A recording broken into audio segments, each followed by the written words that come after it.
Мишка, аз съм дипломиран педагог. Освен това мога да ти изпея възпитателните си принципи, при това в дует. В дует ли? Да, с малката ми голяма приятелка Мира Пуйкова от Русе, която ме слуша като баща.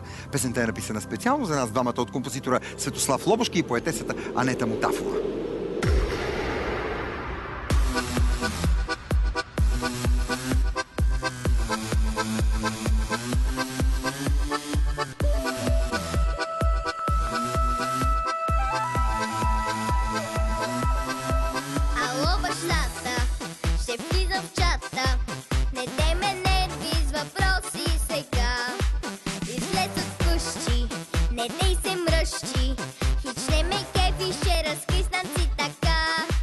Момиче, доста е къса полата, не одобрявам аз тези неща.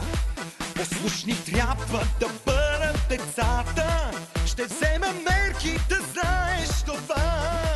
Баща ми споко, човече, не дей се супи, танцувай с мене и хепи парти.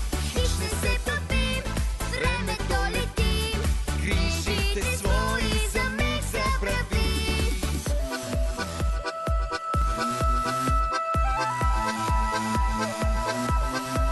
Колата в нас е просто фейшън, не си в части с тези неща.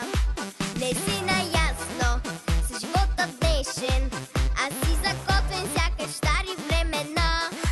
Ще взема днес аз на всички проблеми, гръб да обърна, ще махна с ръка. И моля вас, всички хора големи, поне за ден останете деца. Баща ми споко, човече, не дей се супи, танцувай с мене и хепи парти. Хич не се пъпим, времето летим, грижите свои за миг забрави.